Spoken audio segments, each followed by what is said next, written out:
Heyo everybody, Haku here with my review for One Piece anime episode 820, and holy damn, this was good. I praise One Piece, the anime, and the manga a lot lately. Every single week I have great praise for it. But this episode was really damn good. And I was getting worried after last episode. Last episode, after a string of really good ones, wasn't that great last week. Or the week before last, technically, I guess. E19 wasn't that great, but 820 really delivered, and I'm so glad that it didn't continue on the decline. So yeah, let's go ahead and discuss this. There's actually a ton to discuss. So much happened in just one episode, which again, I'm not used to at all for the One Piece anime. I'm not used to them putting a lot into one episode. I'm used to them spacing it out as far as they can to make as many episodes as they can out of as little manga content as they can. But yeah, tons happened. Let's start talking about this. The recap, I felt like it was longer than lately, but then I looked at it when the recap ended and it was only like 4.5 minutes in, and I'm like, well damn. Normally, like in arcs past, I remember it usually being like 5.5 to 6 minutes in most episodes. So this is way shorter than it used to be for recap. And I guess, of course, you have to take into account that that stupid little thing with all the characters' names isn't in the beginning anymore. But other than that, yeah, I thought the recap was longer than it had been lately, but it was still quite short. And I was going to say, oh, it's longer than normal, but it makes sense because we have a lot going on, and it recapped everything going on really well. But yeah, no complaints. It was shorter than it seemed. Then we have, starting from the beginning, Luffy is out searching for Sanji, gets confronted by Cadenza, who is one of the guys that were one of Big Mom's children that was part of that enraged army that he fought before. Reiju, cutting to her and Sanji, feels like she deserves death, because she's been Judge's pawn, really. She's been a henchman for him, an accomplice. And though she was, I think she said she was actually manipulated and changed, though she didn't lose her emotions, she was made to be loyal to Judge or some such ordeal. She feels like she deserves death for that. Because Sanji's like, okay, I have a thing against my brother and my brothers and father, but why do you gotta die too? But she feels like she deserves it, which just adding more into the character. We get back to Baron Tamago, and he evolves into Viscount Hyoko, or Viscount Chick. And I was saying, I wonder why they're saying Hyoko and not just Chick. But then again, it makes sense.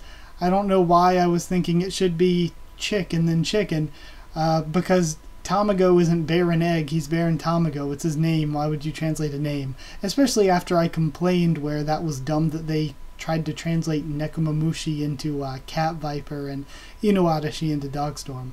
So yeah, we have Count Hyoko now, or Viscount Hyoko. And he is a much better swordsman than Tamago, it would seem. So we cut from that, going back and forth between that and other fights. We have Brook versus Big Mom continuing, and we were jumping back and forth between Luffy and Cadenza, Brook versus Big Mom, and Pedro versus Tamago, and all the fights looked really good. Like, it's One Piece, they weren't like insane, just I'm trying to think of something with really well animated fights or detailed fights. I guess it wasn't Boku no Hero Academia or One Punch Man level of animation, where it's a short season that they put a ton of time and effort into. But for One Piece's production schedule, it was really good looking. So yeah, we had 3 good looking fights. Pedro ends up bisecting Hyoko Chick just like he did to Tamago, prompting the beginning of the transformation into Count Niwatori, or Count Chicken. And then Pedro's like, well, I'm just not going to wait for him to transform. He just starts walking towards him with the sword. So the crew then tries to jump in and protect Niwatori. And Pedro lights bombs and is like, this is the way this is going. But I like, during all of this, Pedro's voice actor was so good. Pedro's voice actor is incredible. And Pedro is a character that I've always talked about as a really great character that is kind of underrated, I feel. Man, Pedro is so freaking cool. So Niwatori and his crew get defeated. Cutting back over to Luffy versus Cadenza. Cadenza shrugs off a Hawk Gatling. I was like, damn, I wasn't expecting him to be that strong, but he shrugs off a Hawk Gatling, and then the same for an Eagle Bazooka. Like, that just showing that even the smaller members of Big Mom's crew, in the terms of the hierarchy, are pretty damn strong. And then, what I liked, Luffy ends up wrapping his arm around Cadenza's neck and starts choking information out of him, choking him and like asking him questions. And as far as I know, we've never seen Luffy do that. I was like, a chokehold using the rubber of his arm is something completely new for Luffy. 800 some episodes in, and we're getting a completely new thing from Luffy here. So Brook, back to him. Even with his strongest attacks, he can't, well, even getting attacked and all that, he keeps getting up and won't give up. And then even with the strongest attacks, he learns that he can't pierce Big Mom's skin. And I love that because that's foreshadowing. There's going to be more important stuff with that later, but he learns he can't pierce her skin. Then he ends up slicing Prometheus before being defeated himself, which is important. I don't think they mentioned it now, and I think they're going to bring it up in an episode or two. So I'm not going to mention the significance of that, but he ends up slicing Prometheus there.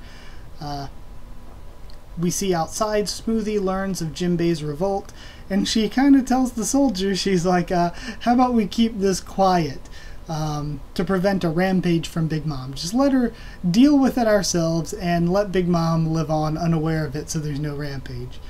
She also gives them permission to kill the Straw Hats and other intruders if it makes things easier, and tells them to block off the pathways between floors. So yeah, all of that, just more dynamic stuff going on for the storyline and what it means for the future of everything going on in the Chateau right now. Napoleon, Zeus, and Prometheus, then, we are told as Big Mom's explaining things to Brook, she says that you can't handle these three anyway because they're not made of ordinary souls, they're made of my soul. So we have our big reveal. I felt like this was said before, but Big Mom specifically mentions it, that Napoleon, Zeus, and Prometheus are made of her own soul. She then has her soldiers search all of Brook's clothes and everything to try to find if he had stolen anything, but they say he hasn't. And then she explains to him, we can't have anybody going off reading these poneglyphs. Roger did that, and that's not cool, but we have somebody who's going to be able to read these poneglyphs, and that is Pudding. She's a half-breed of the Three-Eyed tribe, and apparently when the Three-Eyed tribe people have an awakening, they get special powers, and among those they can read poneglyphs. So that's the plan for Pudding here as part of Big Mom's crew. Luffy then beats Cadenza with a chokehold. That's new for him. Reiju reveals that she put fake bracelets on Sanji. The explosive bracelets aren't even real. And tells him to escape. Just go, leave them to die, because Big Mom isn't going to care about the Baratier anyway. She's after the Vinsmokes and their cloning technology. She's not going to care about Sanji or the Baratier. And then we have our promo for next week, and it looks great too. So this episode, to discuss it as a whole, we had 3 really, really cool fights. I don't know if this was part of the episode or just like me watching it. Maybe it was my computer. I doubt it would, but from time to time, it wasn't the whole episode, but there were certain times in the episode where it seemed like the characters' mouths moving and the voice was desynced. So I don't know, it was just a couple places here and there throughout the episode where I was like, are their voices desynced?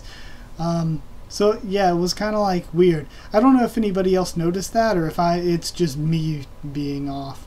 So yeah, that was maybe something, but I'm not holding it against the episode because, yeah, I don't even know if that was really their fault or anything. Yeah, I thought that really all of this felt fresh. This episode and a lot of what's happened recently, it reminds me of old arcs. This arc reminds me so much of the way it felt watching NES Lobby. It reminds me a lot of the way it felt watching Alabasta too. And I absolutely love that because I feel like post-time skip compared to pre-time skip was way better One Piece. But lately, with this arc, and Zoe was great too, don't get me wrong, but with this arc, this was as good as pre-time skip One Piece. Like, I don't know, I love the way this art feels.